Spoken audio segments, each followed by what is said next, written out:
Julie definitely, what she did was she made, just, we had one extra table, but I saw that we Well- were short one in guest services over there. We can donate one table from the Middle East.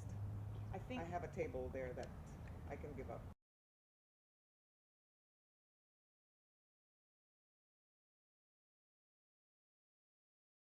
Who started World Beat? Two young moms. Once It's upon a not good. time. Yeah, once upon a time, back in the midst of time, I believe it was in the parking lot at Chemeketa Community College. After dropping off our then very young daughters, Mona said, we were bored. We were looking for something to do with our time, imagine that. And Mona said, what about a multicultural festival? And I said, sure, why not? And now it's 14, 15 years later, and here we are. that's right. We were really young, and therefore we didn't really know what we were getting ourselves into. And everybody else. And everybody else. All of our friends. Why, here comes Pam now. Here's one of them. Here's one of our friends. For the tablecloths. No. I said she's still looking for the tablecloths. Right, Marissa's daughter and son-in-law travel up from Santa Barbara every For year. the past 10 years, yes. They're managers of the stage, of the amphitheater stage. So It's pretty every cool. year, she says, Mom, am I still? Yes, you are. You come on up here. It's like a little World Beat family reunion every summer. People kind of migrate from wherever they have been. All the kids Hanging come out back, every and when year. your kids go to college, they come back at this time of year. Yes, they do. You might as well Under put- pain of death. Yes, definitely. When does planning start? Oh, we give ourselves a month to recover from this festival, and then we're at it again. Although we do the debrief within the month after. Right. So we give ourselves about a week. I mean, okay, I'm down to a week. We give ourselves a week to recover, and then we're at it again. So if somebody wants to volunteer for World Beat, what do they do? Oh, it's on the website. We have this really nice website. All they have to do is get on it, and it's www.worldbeatfestival.org. And click on it, click on volunteer, page comes up. All they have to do is fill it up, click, and it gets to us. And we put them on our database, and that's it. So it takes a lot of manpower, a lot of, good-hearted volunteers to get this done. And it's really exciting. What do they do?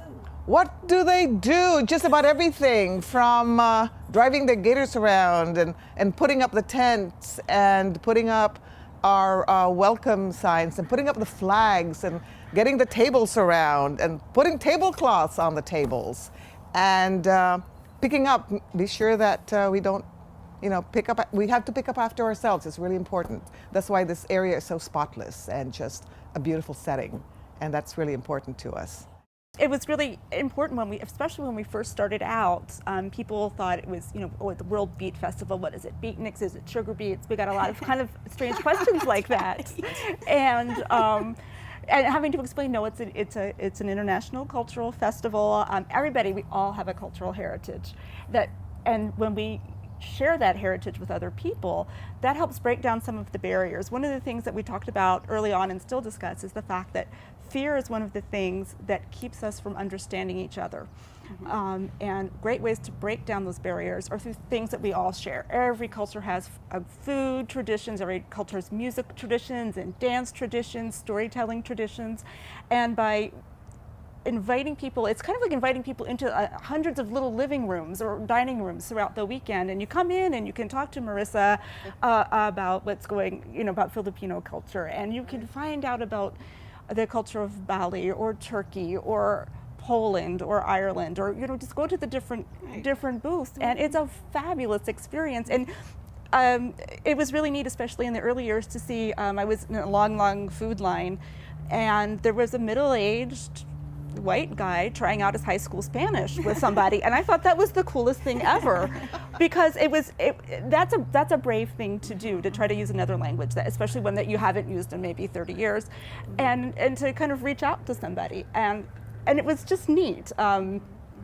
then there was another instance where we had a Ukrainian booth one year, and they were speaking Russian, and I think there was a Nigerian gentleman at the festival who was speaking in Russian with the people in the Ukrainian booth because he had studied in the Soviet Union. Well, I mean, just those amazing international connections made here in Salem, this town in the middle of the beautiful Mid-Willamette Valley. It's just mind-boggling. So I think that's the important thing for everybody to remember. We all have a culture. It doesn't matter if how our family got here. We all have something to share. And it's just a really neat, safe, and fun way to get involved and to That's share. what Marissa always says. It's a safe. I see World Beat as a safe environment to share culture. We invite people of different cultures in Salem and in Oregon, in the community, and to give them the opportunity to share, to tell their story, who they are. Like, it also helps people of different culture to find people of the same culture. And like, I didn't realize there were so many Filipinos here. I didn't realize there were so many Hmong people in the area. I got feedback from the Hmong community of Portland that since we've invited them down here, they were a magnet for the different Hmong communities in Eugene, in Salem, and they didn't realize we're here. So it really makes it, that's very heartwarming. So we set the stage, and people come, and people share, and people enjoy. That's the thing. We celebrate culture. And it's changed a lot from the beginning too, because we used to have to go out and really Right. look and hunt and ask people Right. to come to this festival, especially the very first one that had nothing. They had no context for it, so people really took a leap of faith Right. by joining us the first year or two, and now they call Right. the office and see if they can take part. So it's really nice. Yes. Remember how excited? Yes, when the number of Right. people coming into the office saying they can volunteer. So the number of volunteers every year, it's like more and more T-shirts. More and more tea, right? more and more food in the volunteer Right. tent. When we have all these different cultures in one place, and we see how, this is their foods, and we go, oh, I like that. Or this is their dances, and you go, oh, that is really nice. We can, that's similar to this other group.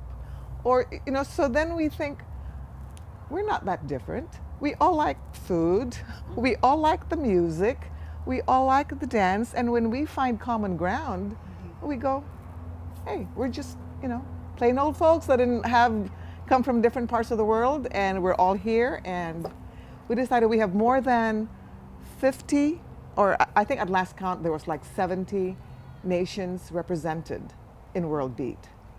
And so we decided that was our thing, more than 70 nations from, different, all over the world. And so that's exciting.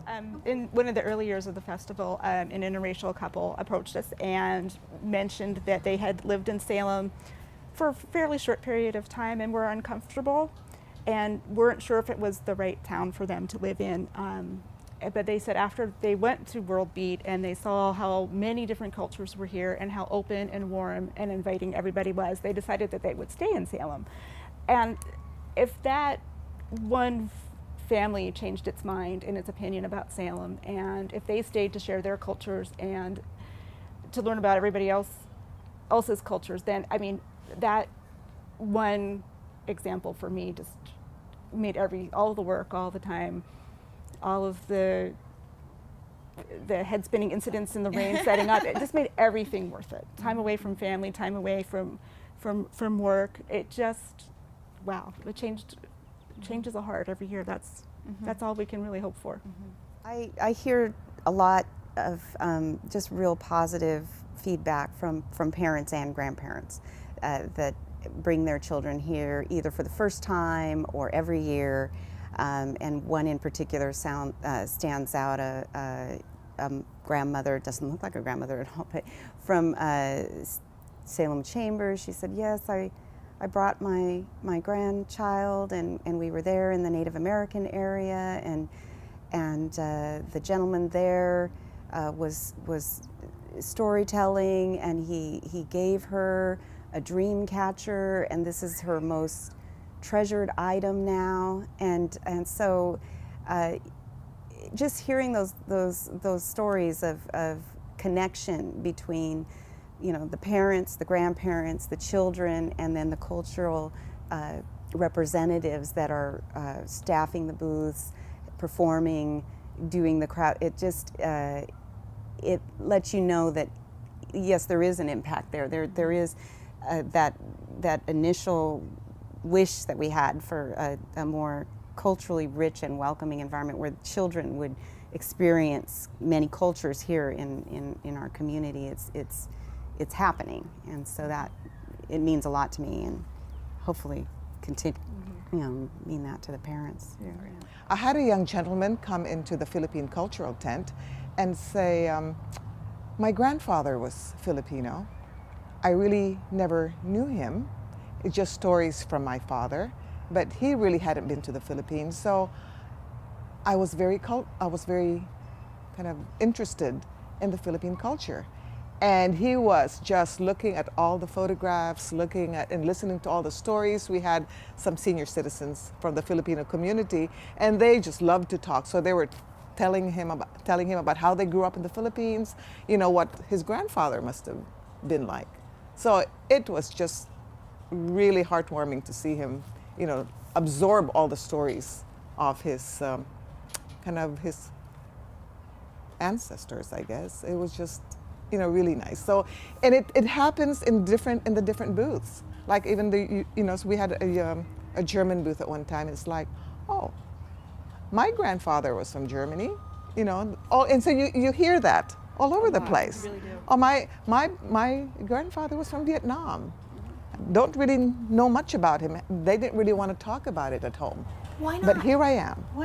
That's what I want you to tell me, Marissa. Well- what is this helping people connect to? Not just with people in the community. What else is it really deeply connecting them to? Well, sometimes for immigrants, when they leave their country, they leave a lot of stuff behind.